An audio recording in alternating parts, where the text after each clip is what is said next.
Mari kita lihat sekarang, dia cucu Nabi lah sekaligus Raihani. Raihani itu artinya kesayangannya. Saking sayangnya Rasulullah waktu Hasan Husain ini kecil, sekitar balita ya, sekitar 2-3 tahun lah. Rasulullah sholat sujud lama, nggak biasanya nih sujudnya lama. Waktu itu beliau memimpin sholat bersama para sahabat. Selesai sholat, ada yang nanya, ya Muhammad, ya Rasulullah, nggak biasanya ya sholat kita sujudnya lama, kenapa? Baru Rasulullah tersenyum, hai sahabat-sahabatku, tadi cucu-cucuku Hasan Husain bermain di punggungku. Seandainya saya langsung bangun, jatuh, nangis, kelenger, nah gitu kira-kira lah kalau bahasa Betawi kita tuh begitu. Maka aku biarkan berlama-lama dia bermain-main di punggungku sampai dia puas, sampai dia turun, baru aku bangun. Jadi artinya ini pelajaran buat kita, Bu. Jadi kalau ibu punya anak sholat, ajak anak sholat, kalau di punggung ikutin aja. Kalau masih bayi kita pegang. Itu cara sholat megang anak tuh begitu. Ya, apalagi masih bayi dipegang. Ya, nanti pas sujud taruh lagi, berdiri ikut nggak apa-apa, ikut. Ada kan ya? Iya, ikut sholat kita gitu. Ketika sujud taruh lagi gitu. Bagian, jadi nggak apa-apa, Bu.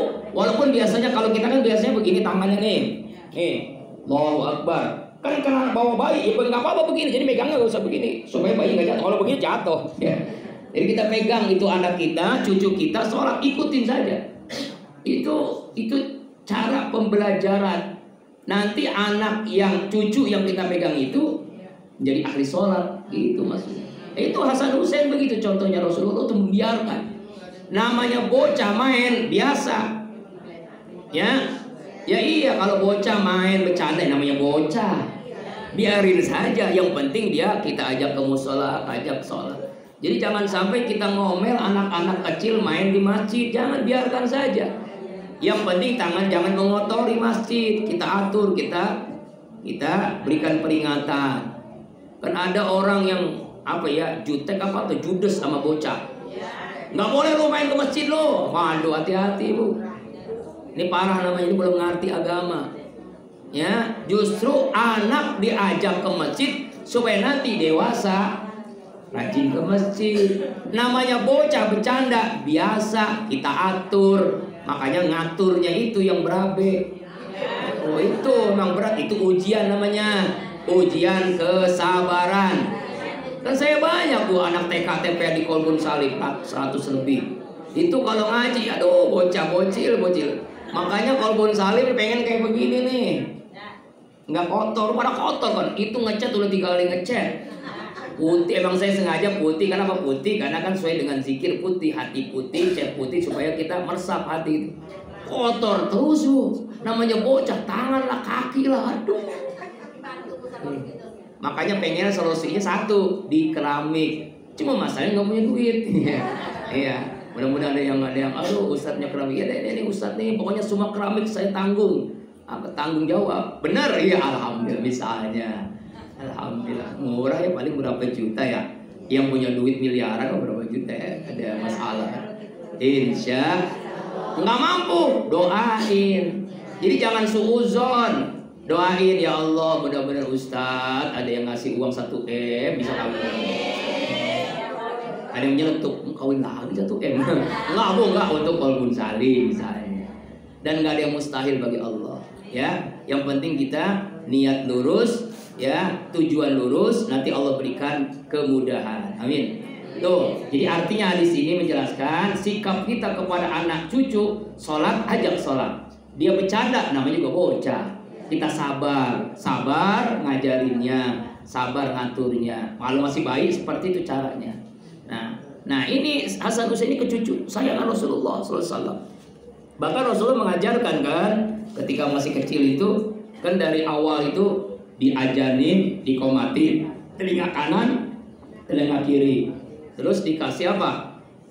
Kita makan kurma atau madu dikunyah oleh ibu atau oleh ayahnya atau orang yang alim, ulama. Pak Kiai, ajengan Habib, ini anak saya istri saya melahirkan. Tolong dong, namanya apa itu?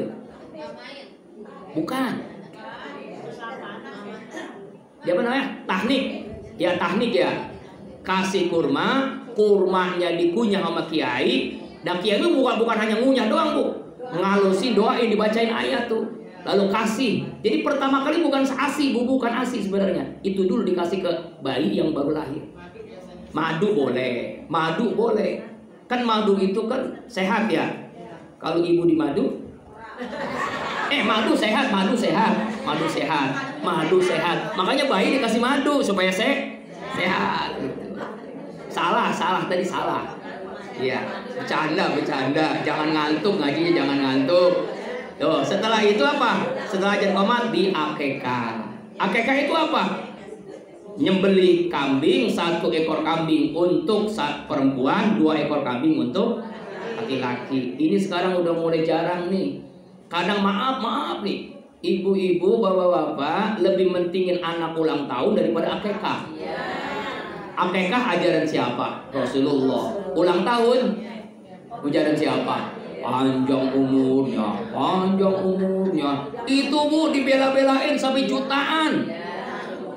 Pada rupanya ngontrak, dibela-belain ulang tahun. Saya tanya, udah akekah belum? Belum. Astagfirullahaladzim.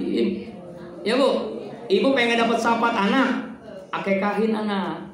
Ya, iya, sekali seumur hidup sekali. 1 ekor misalnya 2 juta, berarti 2 ekor 4 juta, belum dimasaknya, kita anggap 5 juta lah. Itu pahalanya, hikmahnya buat kita, kembali ke kita seorang tua.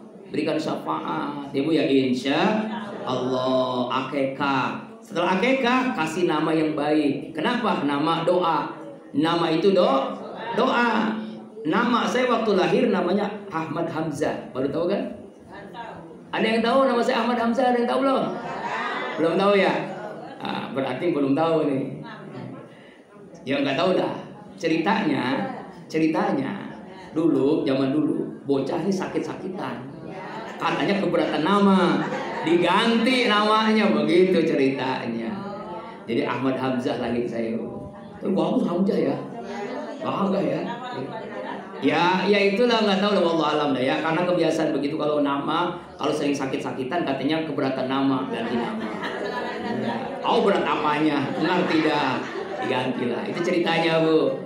Iya, kata mak saya dulu masih hidup begitu. Ya, kata keberatan nama, maka nama lu diganti. Gitu. Nah, ya kita boleh, nggak apa-apa. Seperti orang masuk Islam kan, dulu namanya Joni diganti Muhammad Zulfikar, gitu. Ya kan, boleh diganti. Ya mungkin Pak Robert kan namanya dulu bukan nama aslinya kan Mas Robert, diganti dengan Saifullah, sama dengan Saifullah. Cuma di Mas Saifullahnya kaya, di Saifullahnya kaya apa? Kaya hati gitu. Kaya hati gitu. Sama-sama Saifullah gitu. Nah, kemudian setelah akikah kasih nama setelah kasih nama apa? Kalau laki-laki udah umur 7 tahun dihitan. Kalau perempuan bayi boleh dihitan, cuma hitannya jangan kebablasan.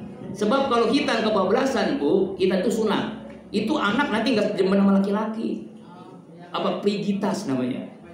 Kebanyakan, makanya waktu dihitan perempuan itu kita harus lihat tuh cara hitannya, bidannya pun harus benar-benar kita kenal orangnya baik. Sebab kalau caranya salah kan ada perempuan gak suka sama perempuan, gak suka sama laki-laki.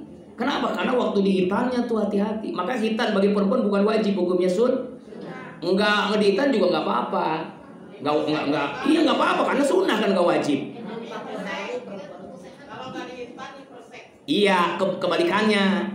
Kalau nggak dihitan dipersek, kalau dihitan kebablasan dingin. Makanya caranya hitannya sedikit aja. Apa yang dihitan? Apa yang dihitanmu? Nggak tahu dah. Nah, ibu yang tahu, ibu yang tahu ya. Bukan masalah jorok, Bu, ini harus jelas hukum ya. Kalau laki-laki kapan dihitannya? Usia 7 tahun. Itu maksimal. Boleh nggak dari bayi? Boleh. Dari bayi ada di daerah-daerah Sunda tuh ya. Masih bayi udah dihutan supaya sekalian ngurusnya. Itu bagus, nggak apa-apa. Nanti dia kalau kemana-mana ikut sama orang tuanya ke masjid, ke musola kan enak. Udah dihitan ya, boleh. Ini kadang-kadang hitannya udah anak SMA udah dihitan. Ya Allah, udah jenggotan, udah main kelama banget baru dihitan. Jangan ya Bu ya. Jadi hitan itu supaya sehat. Ya. Nah, udah hitan apa lagi? Yang paling berat adalah mendidiknya. Yaitu makanya doanya banyak nih. Doa yang paling ringkas, Rabbi habli minas sholihin. Rabbi habli minas, itu doa yang paling ringkas. Yang sedang Al-Furqan 74. Rabbana hablana min azwajina wa zurriyatina qurrata a'yun waj'alna lil muttaqina imama. Yang lebih panjang surah Maryam ayat 11 sampai 15. A'udzubillahi minasyaitonir rajim. Ya Yahya ujil kitaba bi quwwati wa ataina hukmas sabiyya wa hanana min ladunna wa zakah wa kana taqiyya wa barram bi walidayhi. Belum tahu ya? Belum tahu. Surah Maryam ayat 11. Belum apa? Maryam 11, 12, 13, 14, 15. Surah Maryam. Itu doanya Nabi Zakaria. Ya Yahya, wahai nabiku, Nabi Yahya. Ujil kitab, jadikan anak hamba ini anak yang berpegang teguh dengan kitab, dengan Al-Quran. Anak yang berpegang teguh dengan Al-Quran. Ya kan? Pokoknya Maryam. Ya kalau nggak hafal itu aja di Al-Quran kan. Makanya kan kalau 7 bulan 4 bulan surah Maryam dibaca kan. Ya kalau semuanya kan panjang. Itu aja potongannya ayat 11, 12, 13, 14, 15. Potongannya nggak semuanya. Kalau semuanya kan panjang surah Maryam. Surah Maryam lah kalau mau itu kan. Itu ayat 12 sampai 12. Nggak hafal juga. Ada juga doa as-salihatu qanitatun hafiyat. Ini untuk perempuan. Jadi ada untuk laki-laki, untuk perempuan. Kalau untuk laki-laki pasti untuk perempuan. Tapi untuk khusus perempuan, anak perempuan. Tapi surahnya saya lupa. As-salihatu qanitatun hafizatun bil ghaibi bima hafizallah. Itu untuk anak perempuan. Itu doanya. Nggak hafal ya, itu yang tadi aja. Rabbi habli minas sholihin. Rabbi habli minas. Kemudian kalau pengen kemarin saya ajarin ya, ibu pegang kepala anak ibu, cucu ibu, pegang tiupin, baca surah Al-Qadar. Inna anzalnahu wa ma adraka lailatul qadri khairum min alfi syahr tanazzalul malaikatu warruhu fiha biizni rabbihim min kulli am salamun hiya hatta mat. Di apanya? Di ubun-ubunnya, dicium, ditiup, baca surah Al-Qadar. Apa maknanya, hikmahnya? Anak itu tidak akan berzina selama hidupnya. Tuh, ya Bu ya. Bacain tuh anak cucu kita tuh Al-Qadar. Lalu dadanya baca Al-Insyirah, dadanya pegang, baca. Bayi ke masih kecil, boy, anak atau cucu kita. Bismillahirrahmanirrahim. Alam nasrah laka sadrak wa wada'na alladzi anqadha zahrah wa rafa'na fa inna ma'al fa idza farauta wa ila rabbika. Apa hikmahnya? Anak itu luas hatinya. Walaupun sehari punya uang 100 juta, dia hatinya luas. Benar. Walaupun dia gak punya uang, maksudnya walaupun dia gak punya uang, hatinya luas. Selalu bersyukur. Itu dari 100 juta mah ya, lah gitu ya. Maksudnya hatinya luas, Bu. Luas hatinya, nggak pernah mengeluh. Misalnya kalau dia istri jadi punya suaminya susah, luas hatinya, sabar.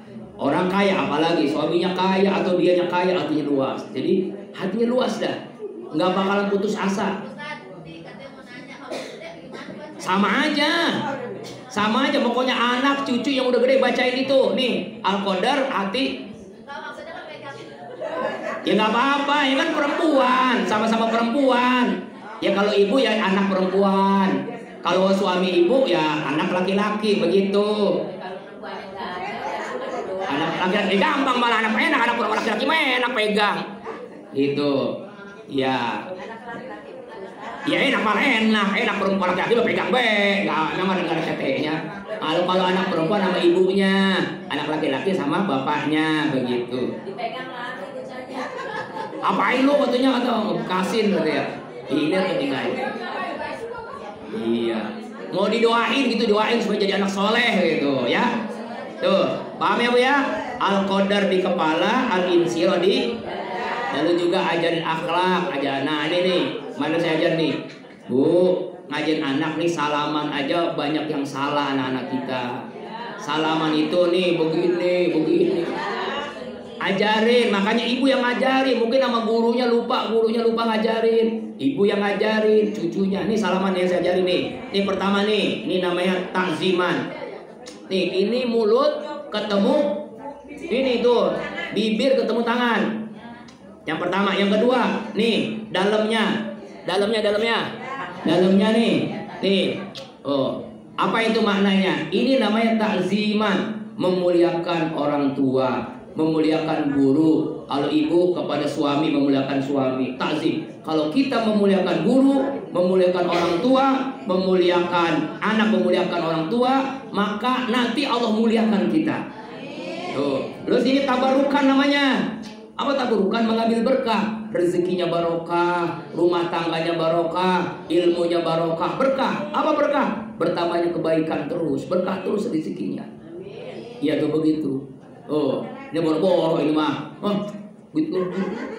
Begini, ditaruh di sini. Kalau lebaran ngajarin tuh anak-anak cucu. Ini salah sini. Balik lagi. Nih, diajarin. Ini begini caranya. Oh, gitu, ya. Jangan. Pokoknya harus kena bibir ya. Harus kena bibir. Tapi anak kita, cucu kita. Kalau anak yang udah dewasa, udah gede laki-laki jangan. Itu beda, ya. Ya Bu, ya paham ya Bu? Ya, demikian. Nah, udah, baru nih masalah anak sono ya. Sekarang isinya apa nih hadis ini? Ntar saya jawab ya. Ini sebenarnya hadis ini singkat ya Bu. Da ma yuribuk ila ma la yuribuk. Tinggalkan yang meragukan kepada yang tidak meragukan. Ragu-ragu tinggalin. Contoh ragu-ragu tinggalin. Misalnya ibu makan ayam, daging ayam tuh lagi kondangan. Ini ayamnya dimasak. Disembelihnya bener apa enggak nih? Ini sembelihnya baca bismillah atau tidak? Ya udah tinggalin aja, makan aja. Karena kita nggak tahu kan.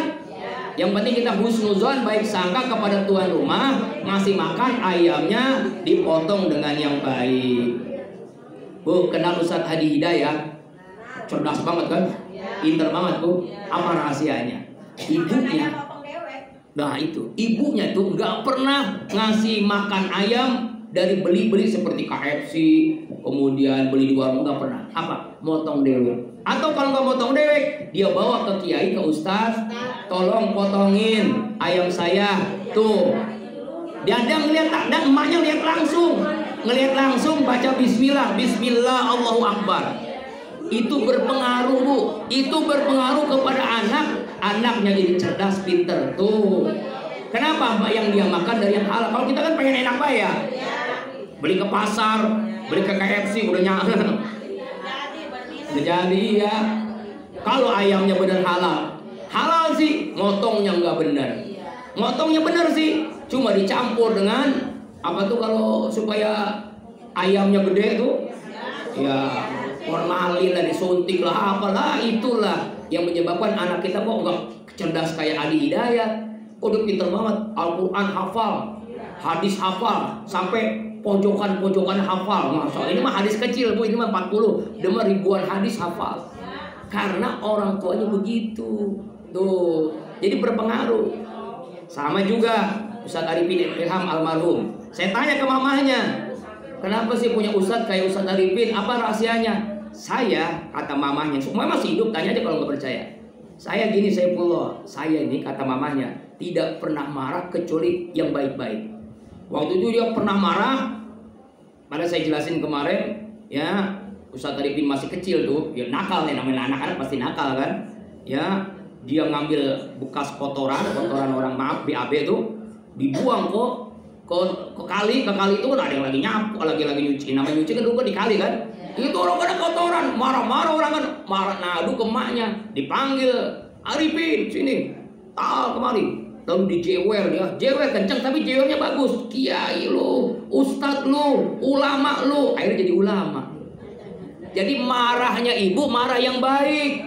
Ini kadang-kadang marahnya monyet. Ya astagfirullahaladzim. Makanya anaknya jadi Jangan Bu, marah yang baik sebab ibu tuh doanya mustajab.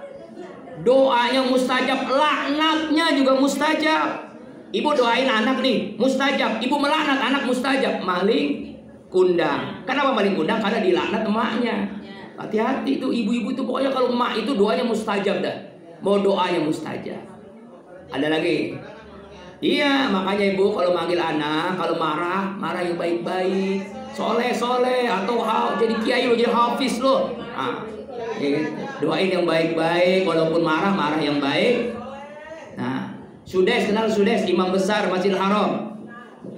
Itu emaknya bu, luar biasa. Kenapa jadi imam besar anaknya Sudes? Sudes apa, dia dulu masih kecil, Sudes itu nakal juga sama. Memang orang hebat itu nakal juga ya. Sudes masih kecil nakal bu. Waktu itu lagi main lumpur, emaknya lagi masak gulai apa namanya, pokoknya yang hitam-hitam tuh, semur kambing tuh. Dia bawa lumpur, habis main ditaruh di masakan yang dimasak emaknya sama ibunya tuh. Bayangin bu, marah kan, pasti marah. Pasti dia, emaknya lagi di kamar mandi, dia masukin tuh lumpur, kan sama-sama hitam kan. Sama yang satu lumpur, satu rendang gitu. Marah luar biasa. Lalu akhirnya kemari Sudes, ukhruj ila Masjidil Haram, dia suruh keluar supaya Masjidil Haram. Jadi imam besar Masjidil Haram. Tuh, begitu bu. Makanya doa laknat ibu mustajab. Hati-hati bu. Makanya bu yang punya anak, punya cucu, marah, tetap marah boleh, tapi marahnya doa yang baik-baik, jadi anak soleh, jadi kiai, jadi ustadz, jadi imam besar Masjidil Haram, ya kan ya? Insya Allah. Jangan sampai keluar kata-kata jelek tadi tuh. Ya, jangan sampai kata-kata binatang semuanya ada. Monyet, babi, anjing, astagfirullah. Gimana anak kita jadi benar kalau diomelin begitu? Nauzubillahi. Nah, ini kan ragu nih. Kita makan di kondangan ragu, ini halal atau haram? Halal aja, Pak. Bu, jadi tinggalkan yang meragukan kepada yang tidak meragukan. Ini hadis begitu. Contoh lagi yang meragukan, misalnya ibu lagi sholat sendiri kan, karena ibu kan sholatnya sendiri lebih utama. Bapak-bapak lebih utama sholat di masjid, ibu lebih utama di rumah. Bingung nih, lagi sholat zuhur 3 apa 4 ya? 4 apa 3 ya? Bingung kan? Bagaimana cara yakinkan masih 3 aja? Lebih baik lebih nanti daripada jadi sholat lebih baik lebih. Kok 5 rakaat? Nggak apa-apa daripada kurang. Tuh, maka tinggalkan yang meragukan kepada yang tidak meragukan. Jadi sini begini di sini. Apalagi yang meragukan, misalnya puasa Ramadan. Puasa Ramadan nih, ibu kan masak ya, nama ibu pasti masak kan, mencicipi masakan, kolak lah, apalah, ya kan ya. Lalu dicicipi kan boleh, yang penting di ujung lidah. Ternyata ada yang masuk, misalnya nggak terasa tuh, karena memang lidahnya apa begitu, tetap masuk gitu. Nah, batal apa enggak ya? Enggak batal, bilang aja dalam hati, enggak batal. Jangan ragu-ragu, tidak batal, karena memang pertama kita nggak tahu, yang kedua nggak sengaja kan. Orang kita cuma mencicipi doang kan ya, kan mencicipi kan ujung lidah, tapi ternyata masuk ke lidah. Kira-kira ada nggak yang begitu tuh? Artinya jangan kita ragu-ragu, harus yakin. Yakin itu menghilangkan keraguan. Nah ini kan makanya kata hadis Nabi, dak mayuribu, tinggalkan yang meragukanmu. Tinggalkan kamu ragu-ragu, tinggalin, jangan ragu-ragu. Kalau ini memang mantu saya, udah nikahin. Ya, jangan ragu-ragu. Ustadz, dia mah kere, miskin, dia mah nggak punya apa-apa, tapi dia rajin sholat, itu nggak apa-apa. Ya lebih baik punya mantu rajin sholat, kaya, keturunannya baik, uangnya banyak, daripada nggak pernah sholat, ya miskin, ya kere, jahat lagi. Ya cari yang kaya, yang soleh, yang kaya dan yang soleh. Insya. Ini kadang-kadang ya kita orang tua nggak bijaksana ya.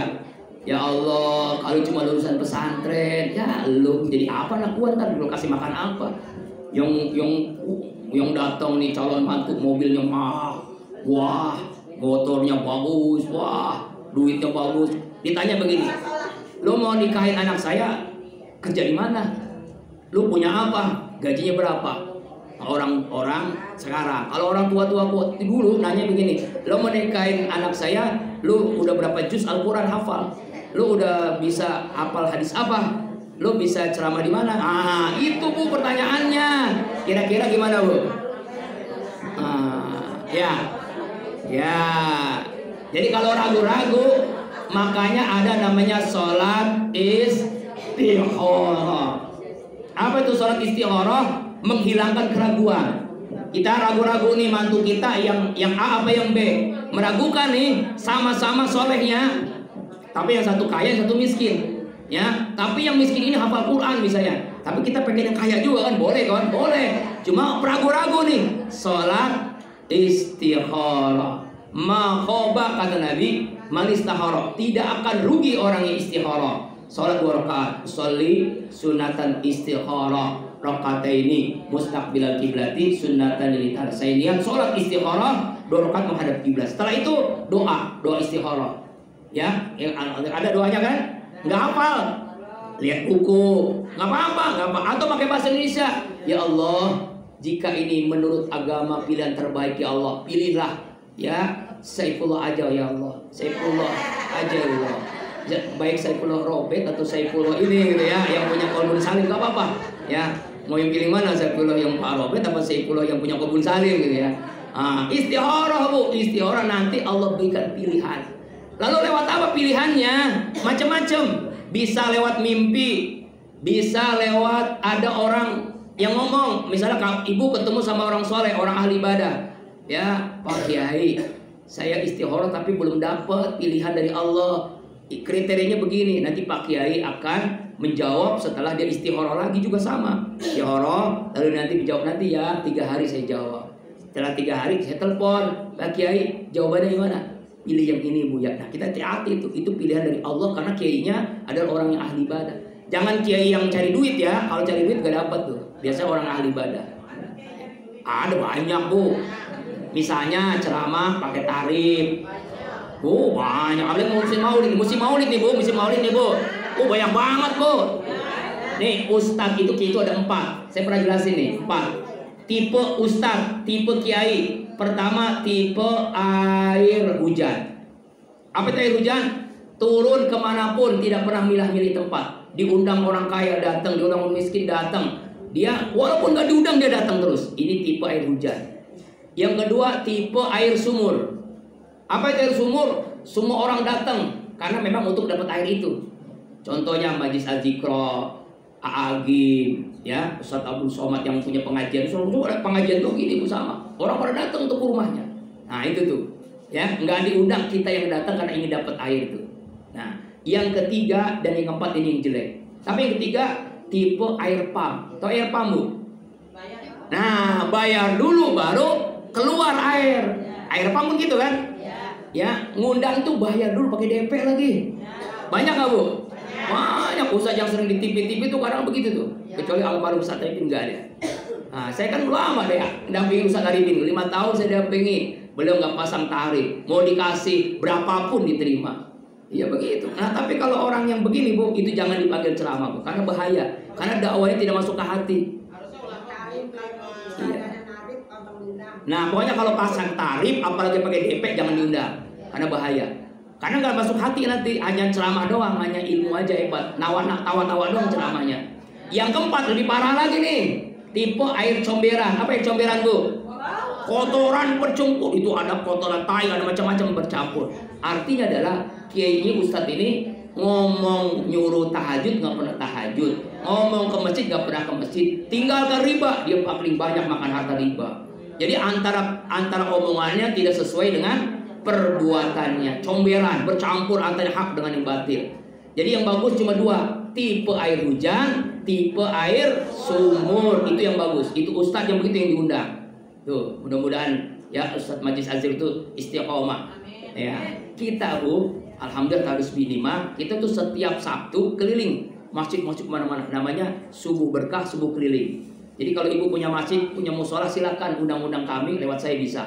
Kita keliling, gak usah nyiapin apa-apa. Paling nyiapin yang namanya masa ada tamu kita nyiapin sarapan, bagaimana keterlaluan ya. Sarapan mah ada gitu ya. Kita keliling tuh Bu, dari masjid. Besok nih deket nih, Sabtu besok di Al-Arinah Kampung Kandan.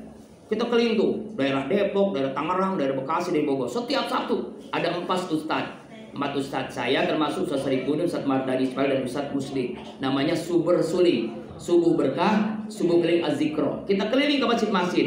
Cuma diundang dulu, mempersiapkan dulu karena nyiapin sarapan pagi. Itu aja sarapan pagi doang. Pengajian dari subuh sampai suruh 4 kiai. Nggak perlu ibu ngasih amplop. Ya, memang kita nggak butuh amplop, tapi kalau di amplopin kita terima. Ya iyalah namanya diterima.